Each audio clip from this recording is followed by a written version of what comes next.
Hi all welcome to football arena. Real മാഡ്രിഡിന്റെ super താരമായ Dani സബയോസുമായി ബന്ധപ്പെട്ടുകൊണ്ട് ഒരുപാട് റിപ്പോർട്ടുകളും റൂമറുകളും കഴിഞ്ഞ ദിവസം പുറത്തേക്ക് വന്നിരുന്നു. അതായത് ഡാനി സബയോസ് റയൽ മാഡ്രിഡ് വിടുകയാണ്, പല ക്ലബ്ബുകളെയും ബന്ധപ്പെടുത്തിക്കൊണ്ട് വാർത്തകൾ പുറത്തേക്ക് വന്നു എന്നുള്ളതാണ്.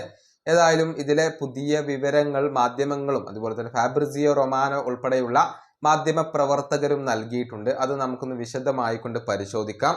അതായത് ആദ്യം പുറത്തേക്ക് വന്ന റിപ്പോർട്ട് ഡാനി സബിയോസ് ഫ്രഞ്ച് ക്ലബ്ബായ ഒളിമ്പിക് മാഴ്സയിലേക്ക് എത്തും എന്നുള്ളതായിരുന്നു.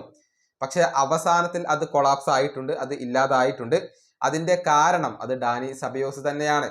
കാരണം മാഴ്സയ്ക്ക് ഇദ്ദേഹത്തെ സ്വന്തമാക്കാൻ താല്പര്യമുണ്ടായിരുന്നു. റയൽ മാഡ്രിഡും ഇദ്ദേഹത്തെ കൈവിടാൻ തയ്യാറായിരുന്നു. പക്ഷെ മാഴ്സയിലേക്ക് പോകുന്നതിൽ നിന്നും അവസാനത്തിലാണ് ഡാനി സബിയോസ് പിൻവാങ്ങിയിട്ടുള്ളത്. ഇതോടുകൂടി ഈ ഒരു ഡീൽ നടക്കാതെ പോയി. മാഴ്സയിലേക്ക് പോവാൻ അദ്ദേഹം അവസാനത്തിൽ താല്പര്യം കാണിക്കാതെ ഇരിക്കുകയായിരുന്നു. ഇതോടുകൂടി അത് അവസാനിച്ചു. പിന്നീടാണ് റയൽ ബെറ്റിസ് രംഗത്തേക്ക് വരുന്നത്. അദ്ദേഹം റയൽ ബെറ്റിസിലേക്ക് പോകും എന്ന റിപ്പോർട്ടുകൾ പുറത്തേക്ക് വന്നു. ആ ക്ലബിലേക്ക് പോകുന്നതിൽ ഡാനി സബിയോസിന് എതിർപ്പുകൾ ഒന്നും ഇല്ലായിരുന്നു. പക്ഷെ സാമ്പത്തികമായ ഒരു പ്രശ്നം അവിടെ ഉണ്ടായിരുന്നു. അതായത് 12 മില്യൺ യൂറോ വരെ താരത്തിന് വേണ്ടി ചിലവഴിക്കേണ്ടി വരും എന്ന കാര്യം റയൽ ബെറ്റിസ് മനസ്സിലാക്കി.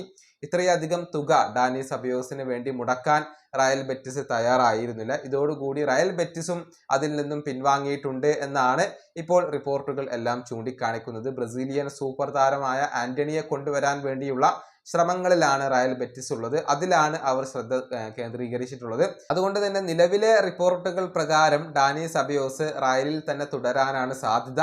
ഇനി എന്തെങ്കിലും മാറ്റങ്ങൾ സംഭവിക്കുമോ എന്നുള്ളതൊക്കെ കാത്തിരുന്നു കാണേണ്ട കാര്യമാണ്. വീഡിയോ അവസാനിപ്പിക്കുന്നു. അടുത്ത വീഡിയോയിൽ വീണ്ടും കാണാം.